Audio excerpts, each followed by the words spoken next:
Hello बच्चों कैसे हो सभी लोग। तो लॉकडाउन चला हुआ है और हम घर पर बैठे हुए सभी लोगों को पढ़ा रहे हैं। आप लोग भी घर पर बैठे हुए पढ़ रहे हैं, तो हमें आशा है आप लोग सुरक्षित होंगे। घर पर रहिए, लॉकडाउन के नियमों का पालन कीजिए और इसी क्रम में आगे पढ़ते रहिए।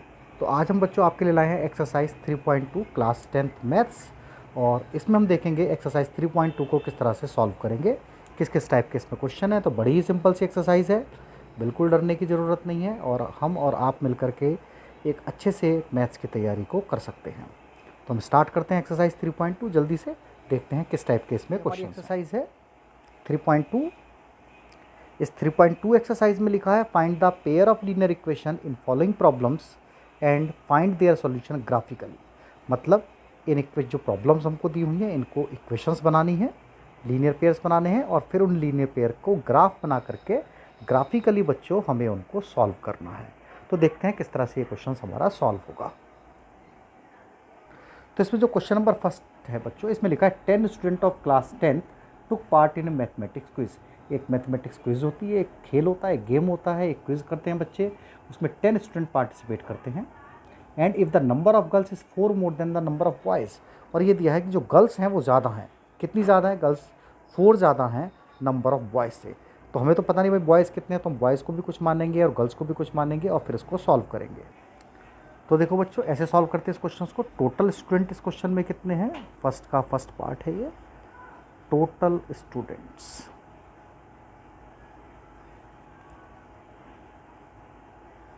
ये हमें इसमें दिए हैं 10। टोटल स्टूडेंट्स कितने दिए हैं? 10। हम क्या करते हैं, लेट नंबर ऑफ बॉयज़, इसको ले लेते हैं x, and number of girls, क्योंकि भाई हमें तो पता ही नहीं कितने बॉयज़ हैं कितने गर्ल्स हैं, इसको ले लेते हैं y। और जब टोटल स्टूडेंट 10 है, x बॉयज़ हैं गर्ल्स y हैं, तो इसका मतलब क्या होना चाहिए, x प्लस वाई कितना होना चाहिए, 10। इसको हम मानेंगे इक्वेशन नंबर फर्स्ट। अब हम देखते हैं हमारी सेकंड कंडीशन क्या कम है।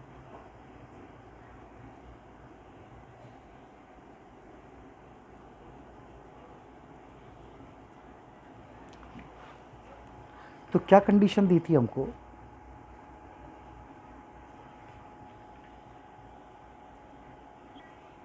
क्या कंडीशन दी थी हमको? कंडीशन इसमें ये थी कि जो नंबर ऑफ़ बॉयज़ हैं वो नंबर ऑफ़ गर्ल्स से 4 ज़्यादा है, यानी कि number of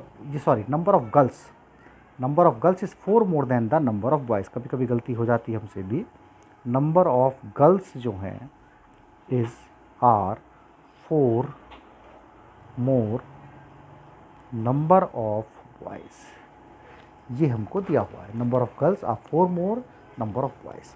number of girls का मतलब हुआ, नंबर ऑफ़ गर्ल्स को हमने कितना माना था, y। नंबर ऑफ़ बॉयज़ कितने थे, x। और गर्ल्स 4 ज़्यादा है तो हमने क्या करा, बॉयज़ को 4 ज़्यादा कर दिया, दोनों नंबर आपस में इक्वेट हो गए। अगर हम x को इधर ले आए तो y minus x is equal to 4, that is equation number second. तो हमारे पास दो इक्वेशन बनी है, एक बनी x plus y is equal to 10, एक बनी है y minus x is equal to 4। अब हमें ग्राफिकली सॉल्व करना है, तो देखते हैं ग्राफ कैसे बनता है। x plus y is equal to 10 है, तुमने 9th में सीखा है, इनकी अपनी मर्जी से कोई से भी 3 सॉल्यूशन निकाल लेते हैं। जैसे हम y इज इक्वल टू लिख देते हैं 5, तो सिंपल सी बात है x plus 5 is equal to 10 होगा, तो बच्चों x इज इक्वल टू कितना आ जाएगा, 5 आ जाएगा। हम दूसरा सॉल्यूशन निकालते हैं इस इक्वेशन का। मान लो हम लिख देते हैं y इज इक्वल टू 6, तो x plus 6 is equal to 10। हम कोई भी नंबर लिख सकते हैं, x में भी पुट कर सकते हैं, y में भी पुट कर सकते हैं, एज यू विश, जो भी तुम चाहो। तो x इज इक्वल टू कितना आ जाएगा, अब हमारे पास 4 आ जाएगा। हम तीसरा सॉल्यूशन निकालते हैं इसका, हम लिख देते हैं y इज इक्वल टू 4, तो देखते हैं क्या होगा, x plus 4 is equal to 10, तो x इज इक्वल टू अब कितना आ जाएगा, 6 आ जाएगा। यानी कि जो पहली इक्वेशन थी हमारी x plus y is equal to 10, इसके हमने 3 सॉल्यूशन निकाले और जो 3 सॉल्यूशन थे ये कुछ इस टाइप से निकले हैं हमारे। यहाँ है x, यहाँ है y। पहले y 5 था तो x भी 5 आया था, फिर हमने y 6 रखा था तो x 4 आया था, फिर हमने y 4 रखा था तो x 6 आया था। ठीक है बच्चों, तो ये हमारी पहली इक्वेशन है, x plus y is equal to 10, इसको हमने सॉल्व कर दिया। अब हम दूसरी इक्वेशन देखते हैं, y minus x is equal to 4, और इसका भी हम सॉल्यूशन निकालने की कोशिश करते हैं। कोशिश ये करो कि सॉल्यूशन ज़्यादा बड़े ना हो, नंबर ज़्यादा बड़े ना आए, जिससे ग्राफ पर ठीक तरह से रिप्रेजेंट हो सके। तो यहाँ पर हम नेगेटिव में भी ले सकते हैं। Let x is equal to suppose करो -1। तो नेगेटिव में लेने से क्या फ़ायदा हुआ, देखो y -1 इज इक्वल टू 4, तो y + 1 इज इक्वल टू 4, और यहाँ से y की वैल्यू आएगी बच्चों 3। तो देखो नंबर हमारे कम हो गए, ज़्यादा बड़े नहीं हैं। हम x इज इक्वल टू -2 भी ले सकते हैं।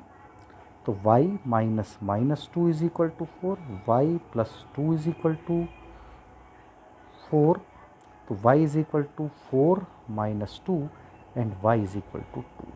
ऐसे करके हम जो भी हमारा मन करे हम वो सॉल्यूशन ले सकते हैं। हम x इज इक्वल टू 0 भी ले सकते थे, तो y - 0 is equal to 4 and then y is equal to 4। तो हमारी मर्जी होती है। तो इसके सॉल्यूशन जो इक्वेशन थी हमारी ये y - x is equal to 4, इसके किस तरह से सॉल्यूशन बने हमारे पास वो देखते हैं अब हम। हमारे पास जो इसके सॉल्यूशन बने हैं ये x है, ये y है। x था -1, y था 3, x था -2, y था 2, x था 0 एंड y था 4। तो एक हमें ये सॉल्यूशन है हमारे पास, एक हमारे पास ये सॉल्यूशन है। इन दोनों से हमको ग्राफ बनाना है। तो आइए देखते हैं ग्राफ किस तरह से बनेगा। तो ग्राफ इस तरह से हम बनाते थे, नंबर लाइंस बनाते हैं। ये y एक्सेस हमारी शो होती है, ये हमारी x एक्सेस शो होती है बच्चों। यहाँ पर हम ग्राफ पर नंबर लिखेंगे। ये 1, यहाँ 0 होता है, यहाँ 1, यहाँ 2, दिस इज़ 3, ये 4 और ये 5 जो हमारे सॉल्यूशन निकले हैं। इधर हम देखते हैं नंबर इक्वल नंबर बनाने होते हैं। -1 ये ग्राफ पेपर पर तुम लोग बनाओगे, हमारे पास अभी ग्राफ पेपर नहीं है, लॉकडाउन चला हुआ है, इसलिए हम इस तरह से कर रहे हैं। ये 1, ये 2, ये 3 और बच्चों ये 4। नीचे को नंबर देखते हैं, -1, -2, -3 एंड दिस इज -4। तो पहले सॉल्यूशन देखते हैं जो हमारे पास पहले जो सॉल्यूशन थे बच्चों वो ये आए थे 5, 5, 6, 4 एंड 4, 6, यानी कि x5, y5, x5 ये रहा और y5, 5 तक और बढ़ा लो इसको। तो x5 ये रहा यहाँ पर, और देखो y5 यहाँ पर। तो जहाँ पर ये दोनों नंबर मिल रहे होंगे वो हमारा आंसर आएगा। लगभग इस जगह y इज इक्वल टू कितना होना चाहिए, लगभग 5, x इज इक्वल टू भी कितना होना चाहिए, लगभग 5। यहाँ पर आएगा 5, 5 कोऑर्डिनेट। दूसरा कोऑर्डिनेट अब हम देखते हैं। तो दूसरा कोऑर्डिनेट हमारे पास 6 और 4, मतलब x इज इक्वल टू 6 है and y is equal to 4 है। लगभग यहाँ पर आ रहा है, यहाँ y के सामने और यहाँ x के सामने। उसके बाद हम देखते हैं x is equal to 4 then y is equal to 6, x is equal to 4 then y is equal to 6, लगभग यहाँ पर आएगा जब हम इसको 6 लेंगे। तो हम इन तीनों को मिला देंगे आपस में, तो कुछ इस तरह से बच्चों हमारे पास में एक लाइन जाएगी इस तरह से। ये हमारे ग्राफ की लाइन होगी, ठीक है। सेम तरीके से हम दूसरी लाइन को भी रिप्रेजेंट करेंगे इसी तरह से और अपना ग्राफ बनाएंगे। तो मैं तुम्हें दिखाता हूँ ग्राफ किस तरह से आएगा। तो बच्चों ये इसका ग्राफ कुछ इस टाइप से बनेगा। एक लाइन इस तरह से आएगी, 0, 10 पर कट करेगी y एक्सेस को, जो भी लाइन हम बना रहे थे, और एक लाइन इस तरह से बनेगी जब तुम इसका ग्राफ बनाओगे। तो जहाँ पर भी ये दोनों ग्राफ एक दूसरे को कट करेंगे दैट इज़ द आंसर, वो हमारे आंसर होंगे, ठीक है। तो हम देख रहे हैं ये जो पहला ग्राफ है ये यहाँ पर 7 पर कट कर रहा है, 6, 8 और ये क्या होगा 7। तो ये y एक्सेस है, मतलब y की वैल्यू कितनी होगी 7। और x एक्सेस पर देखें 1, 2, 3, x एक्सेस पर किस जगह कट करा, इसने 3 पर कट करा। तो जब हमने दोनों लाइन के ग्राफ बनाए, ये दोनों ग्राफ एक दूसरे को कहाँ पर कट करेंगे, 3 और 7 पर कट करेंगे। इट मीन्स x हुआ 3 और y हुआ 7, मतलब नंबर ऑफ बॉयज़ हैं 3 एंड नंबर ऑफ गर्ल्स हमारे पास आ जाएंगे 7। तो बच्चों इस तरह से हमारे पास ये आंसर आ जाएंगे। हम लिख देंगे इसमें कि जो नंबर ऑफ गर्ल्स हैं, नंबर ऑफ गर्ल्स वो y थे 7 एंड नंबर ऑफ बॉयज़ जो कि x थे 3। ये हमारा बच्चों इसका आंसर आ जाएगा। तो देखते हैं बच्चों इसका सेकंड पार्ट। इस सेकंड पार्ट में क्या लिखा है, 5 पेंसिल एंड 7 पेन। तो हम क्या करेंगे, let cost of 1 pencil, cost of 1 pencil, इसको मान लो ₹X। उसके बाद हम क्या करेंगे, कॉस्ट ऑफ 1 पेन, इसको मान लो ₹Y।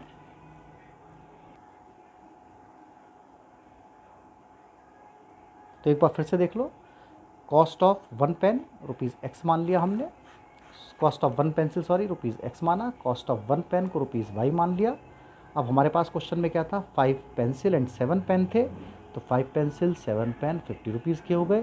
फिर सेकंड कंडीशन क्या बोली थी, 7 पेंसिल एंड 5 पेन रुपीज़ 46। तो 2 इक्वेशंस आ गई है, इन दोनों इक्वेशन का हम ग्राफ बना देंगे। तो कुछ इस टाइप का ग्राफ बनेगा बच्चों इसका। ये ग्राफ एक दूसरे को 3 और 5 पर कट करेगा, तो जो x की वैल्यू है वो 3 हो जाएगी, मतलब पेंसिल 3 हो जाएंगी, और जो पेन की वैल्यू है वो 5 आएगी, क्योंकि y का आंसर 5 आएगा। तो कुछ इस टाइप का ग्राफ बनेगा। चेक करना इसका ग्राफ बना करके, अगर तुमसे नहीं होता है तो हमें कमेंट बॉक्स में मैसेज करना, हम आप लोगों को ये वाला ग्राफ सिखा देंगे। अब हम देखते हैं बच्चों क्वेश्चन नंबर 2। इसमें लिखा है, on comparing the ratio A1/A2, B1/B2, C1/Z2, find out the whether line of representing the linear pair are intersect at a point, parallel और कोइंसिडेंट। तो हम तीनों पॉइंट को पहले समझते हैं कि भाई इंटरसेक्टिंग लाइन क्या होती हैं, पैरेलल लाइन क्या होती हैं, और कोइंसिडेंट लाइन क्या होती है। तो सीखते हैं बच्चों से। तो देखो बच्चों, मान लो हमारे पास में 2 लाइन है, एक है A1x, A1 कुछ भी कांस्टेंट हो सकता है, B1y plus C1 is equal to 0। हम दूसरी लाइन की बात करते हैं। सपोज करो हम दूसरी लाइन को मान लेते हैं A2x plus B2y plus C2। क्या माना हमने दूसरी लाइन को, A2x plus B2y plus C2 is equal to 0। X y तो वेरिएबल्स है, and A1 B1 C1 constant, A2 B2 constant दूसरी इक्वेशंस के हैं। हमने इनको सॉल्व करा, सॉल्व करके ग्राफ बनाया। अगर ग्राफ इस तरह से बना, सपोज करो कहीं पर भी किसी भी जगह पर भी वो आपस में एक दूसरे को कट कर रहा होगा, तो ये वाली चीज़ हमारी कहलाती है इंटरसेक्टिंग लाइन। क्या कहते हैं इसको हम, इंटरसेक्टिंग लाइंस। क्यों कहते हैं ऐसा, इसलिए कहते हैं ऐसा क्योंकि ये एक दूसरे को एक जगह पर कट कर रही हैं, इसलिए हम इसको क्या कहेंगे, इंटरसेक्टिंग लाइंस। अब अगर ये इंटरसेक्टिंग लाइंस हैं, ग्राफ बना करके हमने चेक करा, बट अगर हम चाहें विदाउट ग्राफ कि भाई बिना ग्राफ के कैसे पता चलेगा, तो ये जो पहली इक्वेशन में A1 है, दूसरी इक्वेशन में जो A2 है, इधर y का कोफिशिएंट है, इधर y का कोफिशिएंट है, इनके रेशियो को कंपेयर करो। यानी कि क्या करो, A1 को डिवाइड करो A2 से, B1 को डिवाइड करो B2 से, और अगर ये दोनों आपस में इक्वल नहीं आए तो हम कहेंगे ये लाइन है कि आपस में एक इंटरसेक्टिंग लाइन है A1 A2 और B1 B2, और ऐसी लाइन को हम कहते हैं exactly one solution. Exactly one solution, इसको हम क्या कहेंगे, इनका जो सॉल्यूशन है वो किस तरह का है, वन सॉल्यूशन है, ये हम ध्यान रखेंगे। ठीक, अब हम दूसरा पार्ट देखते हैं जरा। मान लो हमारे पास ये लाइन है, फिर से देखते हैं, A1x B1y C1 is equal to 0। दूसरी लाइन है A2x plus B2y plus C2 is equal to 0। अब हमने क्या करा, दोनों का ग्राफ बनाया, नॉर्मल जैसे हम बनाते हैं। पहली लाइन ग्राफ की आई और दूसरी लाइन भी ग्राफ की सेम इसी लाइन के ऊपर आ गई, बिल्कुल सेम। दोनों ही लाइन एक ही जगह पर है, दोनों लाइन एक जगह पर बिल्कुल सेम, एक ही जगह पर दोनों लाइन है। तो ऐसी लाइन को हम क्या कहेंगे, ये तो सारे इसके सॉल्यूशन हो गए, यहाँ से यहाँ तक सभी इसके सॉल्यूशन है, तो इनको हम कहते हैं इनफाइनाइट मैनी सॉल्यूशन। क्या कहेंगे इनको हम, इनफाइनाइट मैनी सॉल्यूशन, ये कहेंगे। अब क्या करेंगे हम, हमें ये तो पता चला इनफाइनाइट मैनी सॉल्यूशन है, बट हम तो ग्राफ बनाना नहीं चाहते, हम तो रेशियो को कंपेयर करना चाहते हैं। तो इनफाइनाइट मैनी सॉल्यूशन वाले में इनको हम कोइंसिडेंट लाइन भी कहते हैं। पहले ज़रा देख लो, क्या कहेंगे इनको हम, कोइंसिडेंट लाइन। ठीक है, और ऐसी लाइन में क्या होता है, कंपेयर करो रेशियो को, A1/A2 is equal to B1/B2 is equal to, अगर ये तीनों का रेशियो आपस में इक्वल आ गया तो इसको हम कहते हैं कोइंसिडेंट लाइन। तो हम रेशियो निकाल करके देख लेंगे जो कोफिशिएंट का, अगर ये कोफिशिएंट का रेशियो इक्वल आ जाता है तो हमारे पास जो लाइंस होंगी क्या कहलाएंगी, कोइंसिडेंट लाइन। तो देखते हैं बच्चों दूसरी कंडीशन। मान लो हमारे पास वही से लाइन है, A1x plus B1y plus C1। तो देखते हैं बच्चों, A1x B1y C1 पहली लाइन, A2x B2y C2 ये हमारे पास में ठीक कर देते हैं, दूसरी लाइन है। हमने इनका ग्राफ बनाया और सपोज़ करो ग्राफ इस तरह से आया, पैरेलल लाइन्स आई, तो अगर पैरेलल लाइन्स आई तो भैया तो कहीं मिलेंगी नहीं, तो इसलिए इसको हम क्या कहेंगे, नो सॉल्यूशन। अगर हमारे पास में कैसी लाइन आती है, पैरेलल लाइन्स, पैरेलल लाइन्स, तो इनका जो होता है नो सॉल्यूशन, कोई भी इनका सॉल्यूशन नहीं है, क्योंकि ये आपस में एक दूसरे को कहीं पर भी कट नहीं करेंगे। अब इनकी क्या कंडीशन होती है, तो इनकी कंडीशन होती है A1/A2 B1/B2 के तो इक्वल आ जाता है, बट C1/C2 के इक्वल नहीं आता। तो अगर ये कंडीशन है तो हमारे पास क्या कहलाएंगी, पैरेलल लाइन्स कहलाएंगी। तो एक बार ओवरव्यू करते हैं इनका, फिर से ये टेबल देखते हैं। इसमें लिखा है, एक एग्जाम्पल दिया है, x - 2y = 0, 3x + 4y - 20 = 0। जब हमने इन दोनों के कोफिशिएंट निकाले, A1/A2 निकाला, A1/A2 निकाला तो 1/3 आया। जब हमने इन दोनों के कोफिशिएंट को डिवाइड करा, -2 और 4 को डिवाइड करा, तो B1/B2 -2/4 आया। जब हमने C1/C2 को डिवाइड करा तो 0/20 आया। तो यहाँ पर हम देख रहे हैं भाई A1/A2 आपस में इक्वल नहीं है, तो इसलिए इनको हम क्या कहेंगे, इंटरसेक्टिंग लाइन कहेंगे। और इनके सॉल्यूशन कैसे होंगे, एग्जैक्टली वन सॉल्यूशन होंगे। एक और एग्जांपल लेते हैं हम, 2x + 3y - 9 = 0। फिर आगे है 4x + 6y - 18 = 0। जब हमने इन दोनों का रेशियो निकाला, जिसको हम क्या कहेंगे, A1/A2, मतलब इस x और इस x का रेशियो 2/4 आया। जब हमने B1/B2 का रेशियो निकाला तो 3/6 आया। जब हमने C1/C2 का रेशियो निकाला तो 9/18 ये आया। अगर हम देखेंगे तो 2/4 मतलब 1/2, इसको देखेंगे 3/6 मतलब 1/2, 9/18 मतलब 1/2, ये तो तीनों रेशियो आपस में इक्वल आ गए। तो ऐसी लाइन को हम कहते हैं कोइंसिडेंट लाइन, और इनको हम कहते हैं इनफाइनाइट मैनी सॉल्यूशन। तीसरा पार्ट हम देखते हैं। तीसरे पार्ट में क्या लिखा है, इसमें लिखा है x + 2y - 4 = 0, 2x + 4y - 12 = 0। इसका फिर A1/A2 रेशियो लेते हैं, 1 है यहाँ पर 2 है, तो ये 1/2 आया। B1/B2 का रेशियो लेते हैं, यहाँ पर 2 है, यहाँ पर 4 है, तो 2/4 आया। C1/C2 का रेशियो लिखते हैं, -4 - 12, ये सॉल्व करके 1/3 आएगा। तो ये भी 1/2 है, ये भी 1/2 है, बट ये 1/3 है, यानी कि ये दोनों आपस में इक्वल हैं, बट ये इक्वल नहीं है, इसलिए हम इसको क्या कहेंगे, पैरेलल लाइन्स। और सॉल्यूशन कैसे होंगे, नो सॉल्यूशन। तो बच्चों ये जो इतना पार्ट है, A1/A2 ≠ = B1/B2 इंटरसेक्टर लाइन, तुम्हें याद रखना है। A1/A2 = B1/B2 = C1/C2 coincident line, infinite many solution, आप लोगों को याद रखना है। A1/A2 = B1/B2 ≠ C1/C2 parallel lines, मतलब नो सॉल्यूशन, ये भी आप लोगों को बच्चों याद रखना है। तो ये वीडियो आपको कैसा लगा, हमें कमेंट जरूर कर दीजिए। अब हम जरा कुछ क्वेश्चन देखते हैं एक्सरसाइज के। तो देखो बच्चों, ये क्वेश्चन नंबर 2 दिया है, इसमें हमें कंपेयर करना है। On comparing the ratio A1/A2 B1/B2 C1/C2 find out whether the pair of linear equation are consistent and inconsistent. ये तो सॉरी क्वेश्चन नंबर 3 है, पहले क्वेश्चन नंबर 2 देखते हैं। On comparing the ratio A1/A2 B1/B2 C1/C2 find out the linear intersect at a point parallel या coincident. ठीक है, ये हमें पता करना है।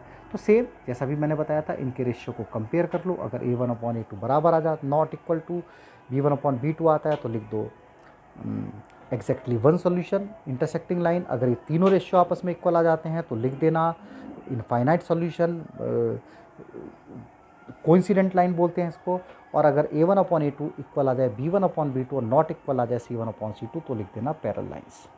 अब क्वेश्चन नंबर 3 देखते हैं। इसमें लिखा है फिर से रेशियो को कंपेयर करना है, बट क्या बताना है, कंसिस्टेंट और इनकंसिस्टेंट। तो जिनके आंसर आ जाते हैं, जो सॉल्यूशन होते हैं, उनको हम कहते हैं कंसिस्टेंट, यानी कि जो इंटरसेक्टिंग लाइन है वो भी कंसिस्टेंट है, और जो इंटरसेक्टिंग लाइन नहीं थी, जो इनफाइनाइट मैनी सॉल्यूशन जिसका था, वो भी कंसिस्टेंट है। तो अगर इनफाइनाइट सॉल्यूशन आ गए तो लिख देना कंसिस्टेंट, अगर वन सॉल्यूशन आ गया तो भी लिख देना कंसिस्टेंट, बट अगर पैरेलल लाइंस आती हैं तो क्या लिख दोगे, इनकंसिस्टेंट। तो सेम तरीके से रेशियो को कंपेयर कर लीजिए और इस क्वेश्चन को भी कर लीजिए। अगर ये तुमसे हो जाते हैं तो अच्छी बात है, और अगर ये तुमसे नहीं होते हैं तो हमें कमेंट कीजिए, हम आपको ये वीडियो बना करके भेजेंगे जिसमें हम इस क्वेश्चन को सॉल्व कर देंगे। अब हम अपना नेक्स्ट वीडियो अपलोड करेंगे जिसमें हम इसके बाकी बचे हुए क्वेश्चन को बच्चों सॉल्व करेंगे। ठीक है, तो देखते हैं आगे हम अगले क्वेश्चन को। वैसे अगर देखा जाए तो question number 4, which of the following pair of linear equation are consistent inconsistent. फिर से बताना है, कंसिस्टेंट का मतलब होता है या तो वन सॉल्यूशन आना चाहिए या इनफाइनाइट सॉल्यूशन आना चाहिए। इनकंसिस्टेंट का मतलब होता है पैरेलल लाइंस आनी चाहिए। आगे कहा इसमें, if consistent obtain the solution graphically. हम इनके पहले चेक कर लो कि कौन से कंसिस्टेंट हैं, कौन से कंसिस्टेंट नहीं है, मतलब किसका वन सॉल्यूशन है या फिर इनफाइनाइट सॉल्यूशन है। जिनका पैरेलल लाइंस है उनको हमें कुछ नहीं करना, उनको सॉल्व नहीं करना, बट अगर कंसिस्टेंट और इनकंसिस्टेंट आते हैं, कंसिस्टेंट आते हैं मतलब वन सॉल्यूशन आता है, इनफाइनाइट सॉल्यूशन आता है, तो उनके ग्राफ बना देने हैं। ठीक है, तो इस तरह के हमको ग्राफ बनाने हैं। क्वेश्चन नंबर 5, 6, क्वेश्चन नंबर 6 में भी हमको ग्राफ बनाना है। Draw the graph of the equation x minus y plus 1 is equal to 0, 3x plus 2y minus 12 is equal to 0। Graph बनाओ और ये चेक कर लो कि भाई x एक्सेस पर किस जगह कट करा और y एक्सेस पर किस जगह कट करा। तो खैर ये क्वेश्चन नंबर 5, 6, 7 हम कल देखते हैं अगली वीडियो में। तब तक आप हमारी वीडियो को देखते रहिए। थैंक यू बच्चों, धन्यवाद।